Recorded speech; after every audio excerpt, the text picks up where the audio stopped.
Your blood type could increase the chances for a stroke. We're going to tell you which one poses the biggest risk. Dry eye syndrome, many of us have seen the commercials about it, but do you know what it is, how you can tell if you have dry eye syndrome, and what medication you may be taking now that could help cause the disorder? A museum that's hiding in plain sight in one Delmarva community, where it is, plus a look at what's inside. And Kelly Pickler is coming to Delmarva. Concert details and how your tickets just may be for free. Delmarva Live starts right now. Good afternoon, everyone. I'm Lisa Bryant. I'm Jimmy Hopple. Welcome to Delmarva Live from historic Studio D. And as we do always, we want to welcome our studio audience today. Give a round of applause. Got some folks from the Boys and Girls Club of Delaware. And they're very bright shirts. Yes. So they can pick them out. Great to have you guys here. Yeah. Wonderful having you here. Welcome to the show. So did you hear about the tornado? I did. Saturday. I wasn't even in town, and I got my WVOC weather alert. Right. And, on your phone. On my phone, and I was like, wow. How about that? I think we've got a picture. Talking to Brian Keene this morning, this actually started out as a water spout. Yeah. And it crossed onto the land, which therefore technically turns it from a water spout into a tornado. It wasn't that powerful, but this was a picture just outside of Onley. Yeah. That pretty impressive thing to see there, especially when you're that close to it. Nobody hurt, but there was some trees that got uprooted, some houses took some damage. There was at least one car that's going to have another paint job, but we'll see how that goes. Well, if that's the worst of it, then I think they're doing okay. That picture actually made national news. I saw it, in various places. So yeah, kind of crazy. It just feels like every time we come to work on a Monday or whatever, we're talking about crazy weather. What I want to know, there is a switch somewhere in my house for the force field. Because when these storms come through, I live here, and the storms go like this. Right around the house. I could hear the thunder to the north. I could hear the thunder to the south. Got nothing. Nothing. I don't know. There's a force field. Well, I tell you what, rain didn't dampen the spirits for the Taste of Cambridge that happened Saturday. Apparently, they got a rain shower about an hour before it started, but that didn't sway the more than 1,000 people who showed up for the event. Here's a picture from the crab picking contest. It's from stardom.com. I'm sure that was interesting to see. Now, they also had the crab cook-off. They had chefs from 10 Dorchester County restaurants compete for honors on the crab dishes. Oh, I bet you it was wonderful to be a judge in that. Good stuff. Good stuff, yeah. Now the judges selected the entry from the Hyatt's Water Edge Grill as the best crab cake. Yeah. In the hotly contested crab soup category, Jimmy and Sooks, who have been on our show before, their entry was judged the best cream crab soup. Leaky Pete's took the prize for best tomato-based crab soup. And of course, you got to have crab dip. Who doesn't want crab dip? Bistro Poplar. Yeah. Took that one there. And then specialty dish is the most interesting category in the competition. The judges again selected Jimmy and Sook's entry, mango crab salad, as the best. And they also have a People's Choice Award, but they're still tallying up those votes, so we'll find out about that a little bit later. So mango crab, that just sounds interesting. Good. It does sound good. It does sound good. I'd like to have some of that. Yeah. Coming up Wednesday, day after tomorrow, the J. Millard Taw's crab and clam bake. What do you get when you take a crab? You get a clam. And here they are getting ready for it. They're expecting quite a few people. Well, they're what they call an average crowd, but that's a lot of people. Yeah. So there's going to be a whole lot going on there. Typically, there's, of course, politics involved in this, but there's going to be a lot of food there just as well. It's the 36th annual event honoring the former Maryland governor and Chrisfield native. Maryland Governor Martin O'Malley's planning on being there. Comptroller Peter Franchot's planning on being there. The Lieutenant Governor of the state's going to be there as well. So a lot of stuff going on. U.S. Senator Ben Cardin's going to be there. Most people attend, even though there's a lot of politics involved, and you get a chance to talk to politicians that you may not necessarily see on an everyday basis. Especially in election year. Especially in election year. Big deal there. But it's also all you can eat seafood and the day off. Do we get the day off? Do we get the day off? I think we should get the day off. You guys think we should get the day off? They say we should get the day off. Our executive producer shaking her head. No. No. The audience says yes. Happening, yes. So we're going to put some vote. If you think we should get the day off, I think I'm about to get the day off, whether I like it or yeah, not. what So do you want? You might get the whole year off. Any farther than that, yes. Professional surfers are going to be invading Ocean City for a surf camp. It's a one-day surf camp called Surfers Healing. This is actually the third time they've done this. Israel and Danielle Paskowitz found years ago that surfing had a dramatic impact on their autistic child. Yep. So this is an autistic children's surf camp that's coming up. It's going to be the middle of August. Actually, like I said, this is the third year. The first year they had like 78 kids. Second year they had 120 kids. This year they got 200 kids. They're full for this year. Now, you can't get into this year, but we've got a website that we're putting on delmarvalife.com that you can go to access and be put on the standby list. So just in case you want to find out more about that, and it'll let you know more about next year's. We're saying in confidence it's going to happen again. But this I'm sure it will. I've actually been to this camp before. Yeah? It is absolutely amazing just standing on the shore and watching these kids. The professional surfers take them out and they help them, you know, to just get on the board as much as they think, you know, they're capable of. Right. And, you know, if you've ever spent any time with an autistic child, you know.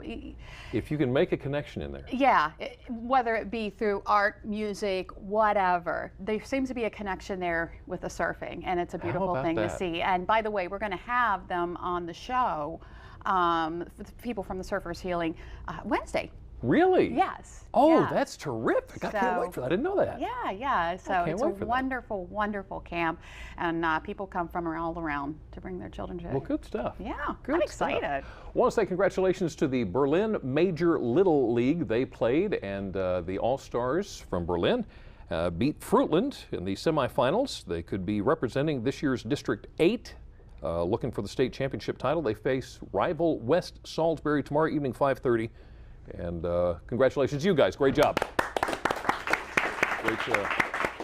I am a huge believer in Little League. Oh, yeah. It is great coaching for the kids, learning to play teamwork, learning to give everything you got, and commitment when you make the initial commitment. I think it's a wonderful thing. I know, but it's like playoff championship time. So you see these kids. Let's win.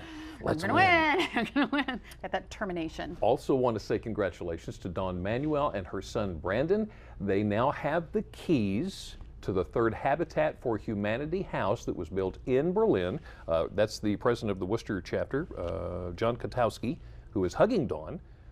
They are actually going to take care. They're going to finish all the paperwork for the house this week. They're going to closing. Couldn't think of the word. They're going to closing this week for the Habitat for Humanity house for Dawn and Brandon. So congratulations to you.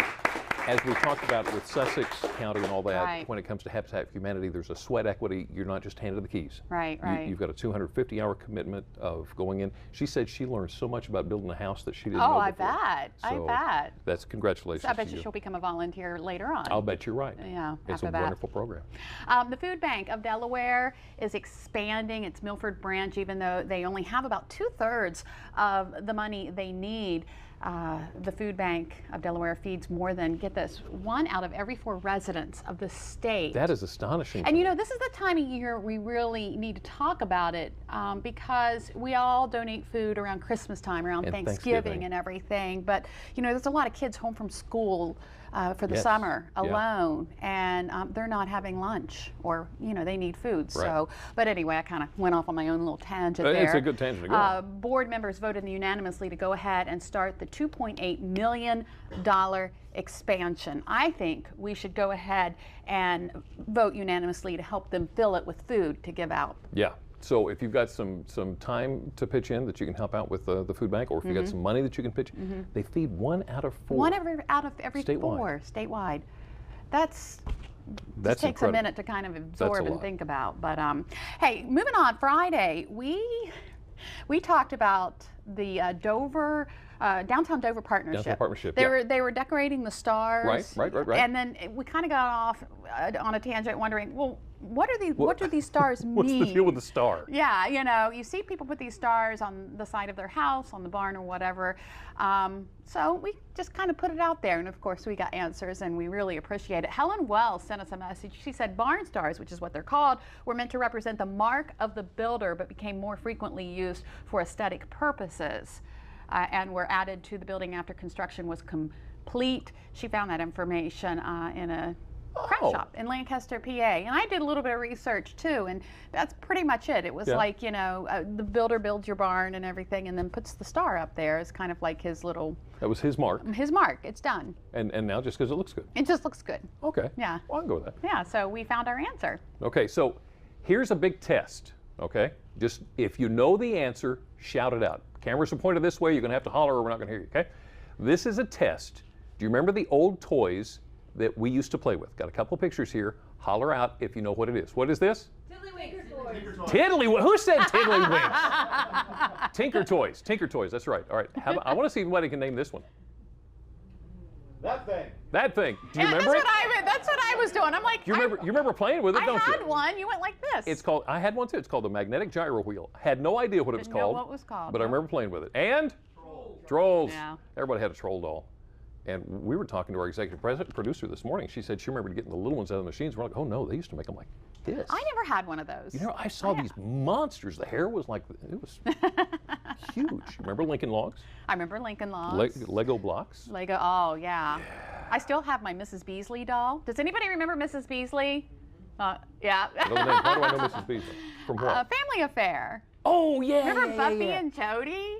There was a Mrs. Beasley doll? Yeah. Can I tell you an embarrassing? Do we have any? Are we out of time?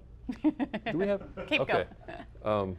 When I was a kid, Uh-huh. I was just learning the whole thing of making somebody feel good. Okay, I mean I was a little kid, and I remember a neighborhood girl up the street got a Mary Poppins doll. Oh. So I thought, you know, I'm going to make a big deal about this. What a wonderful Mary Poppins doll you got. I'm sure you're happy with it. It's lovely. You know, I'm laying it on thick because I'm learning how this whole social thing of making somebody else feel good. Yeah. Do you know what I got that Christmas?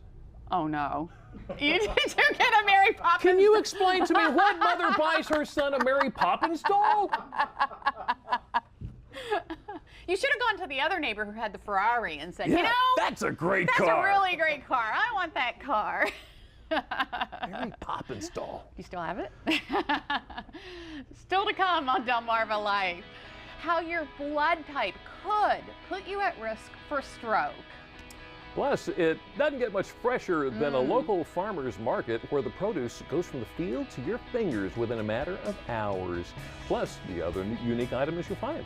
And later, we're giving away tickets to the upcoming Kelly Pickler concert at the amphitheater in Heron Ponds in Delmar.